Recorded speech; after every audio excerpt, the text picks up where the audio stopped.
Ladies and gentlemen, yesterday Hassan Omar, the UDA Secretary General, delivered some disturbing message to Rigathi Gachagua. When you are being selected, not elected, as deputy president, you were selected on the basis that the mountain had agreed to vote for William Ruto. You were selected because it was an appreciation that we needed a candidate from the Mount Kenya region. It could have been Kithure Kindiki. It could have been Kimani Ichung'wah. It could have been Ndindi Nyoro. It could have been Mama Alice. It could have been anybody. The outcome will be the same, would have been the same. We went there to vote for William Ruto, for you to assist him. We didn't elect you as a co-president. Learn the Constitution. You are the principal assistant to the president. You are not a co-president. If you start to undermine the presidency, we shall also stop to respect the office of the deputy president, not as an office, but as a person. And therefore, we're asking you for one issue. You are selected, and I repeat it, you were selected. I was there when you were being selected. The decision to select you over Kindiki changed in a couple of hours, about 12 hours. It could have been Kindiki as deputy president. It's in public domain. Not on competence. Yeah. So therefore, we're asking you, and you are now casting aspersions on the decisions of the president to select Nurdin Haji or to appoint Nurdin Haji as Director General of the NIS. Yet, the same president took it in his wisdom to appoint you or to select you as Deputy President. And in my view, the statement by Hassan Omar is significant, politically speaking, for three main reasons. Number one, Hassan Omar is the Secretary General of UDA party, which means legally, Hassan Omar is the spokesperson for the party. And the question is, who was Hassan Omar speaking for? In my view, Hassan Omar was speaking for William Ruto and on behalf of William Samoei Arap Ruto, who is the party leader. Remember, Rigathi Gachagua is the deputy party leader. Number two, that statement by Hassan Omar is also significant because Hassan Omar was appointed as the Secretary General after the forceful removal of the former Kakamega Senator Cleophas Malala. And Malala gave reasons why he was kicked out. That this coup was plotted and orchestrated by two senior party officials alongside others within the party secretariat. These senior officials are Mrs. Cecil Mbarire and Mr. Kimani Ichung'wah, MP for Kikuyu constituency. That my ouster by the above officials had nothing to do with incompetence or my inability to run the UDA party, but was a well-choreographed script intended to climax with the impeachment of the Deputy President, Rigathi Gachagua. My close and inevitable working relationship with the Deputy President, who is also the UDA Deputy Party Leader, act them. And when their concerted effort, lobbying and coercion to set me against my Deputy Party Leader failed, I was effectively profiled and labeled as an obstacle towards their evil plots and conspiracy to have His Excellency Rigathi Gachagua impeached.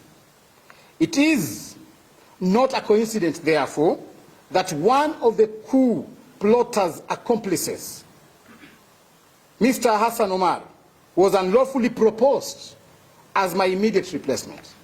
And number three is the audacity.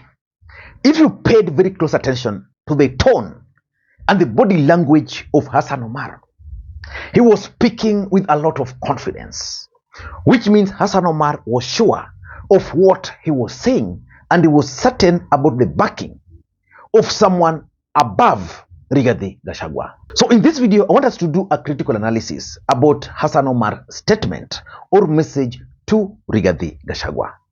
But before you do that, for those who are watching this channel for the first time, please take a second or two, click that subscribe button so that next time we produce a video like this, YouTube will automatically notify you. And to the subscribers, I want to continue thanking you guys for your continued support. Because without that support, this channel cannot be where it is. Ladies and gentlemen, without any further ado, allow me to dive in. But again, before I dive in, allow me to also take this opportunity to introduce you guys to LemFi. LemFi is a mobile money app for users in the UK, Canada, and the United States of America to send money back to Kenya. They offer the best exchange rates, and the money will be delivered instantly into your Mpesa account, Airtel Money account, and of course, if you want, directly into your bank account. You can use the link in the pinned comment to download the app. Ladies and gentlemen, I've always reminded you on this platform that in politics, nothing happens out of mere coincidence, and that everything in politics is normally well planned, well scripted, and executed to achieve a specific political objectives. Nothing in politics just happen for the sake of it. If you paid very close attention to the statement by Hassan Omar, it was intended to achieve certain political objectives. In my view, it was a coded message to Rigathi Gachagua about the 2027 presidential running mate. Rigathi Gachagua is being reminded that it is Ruto who has the power. Remember, Rigathi Gachagua has been going to the mountain, asking the mountain whether when they were voting, they saw his name. As a matter of fact, Rigathi Gachagua has maintained that the mountain voted for Ruto because his name was on the ballot. On this platform, I've always disagreed because I know for sure that William Ruto really worked hard to win the support of the mountain. That support is now going away. That is the fact. But the truth cannot be changed. That if William Ruto had even picked Ndindi Nyoro as his running mate, if he had picked, for example, Moses Korea, probably the results might not have really changed. The truth is, Rigathi Gachagua was just a one-term, the first-term governor, first-term member of parliament, and therefore, he cannot claim to have really worked much for Ruto. The truth is, he was appointed because Ruto wanted someone to deal with Uhuru Kenyatta, and by the time Rigathi Gachagua was being nominated as the running mate, by that time already, William Ruto had stamped his authority in the mountain. He had won 2 seats in the mountain with overwhelming majority. So Rigathi Gachagua is being reminded that in 2027, William Ruto will have a say on who becomes the running mate. So in my view, I'm looking at it from a different perspective. That Ruto might pick a running mate from the mountain, not necessarily Rigathi Gachagua, but this could also be a reminder to the mountain that a message is being delivered to them that Ruto can actually pick anybody from any part of the country as a running mate. So it's a coded message. Number 2, I'm also looking at it as a wider strategy by William Ruto's allies in UDA party to take charge of the party. If Malala was kicked out because he was perceived, because politics is a perceptual game, because he was perceived to be close ally of Rigathi Gachagua, and he confessed that, and now William Ruto's allies are in position, and now they are attacking Rigathi Gachagua, it simply means that they are sending a message, a very strong message to UDA members that they must align themselves with William Ruto. Because I don't see, for example, how a Secretary General can just decide, like Sifuna, the ODM Secretary General, just waking up and deciding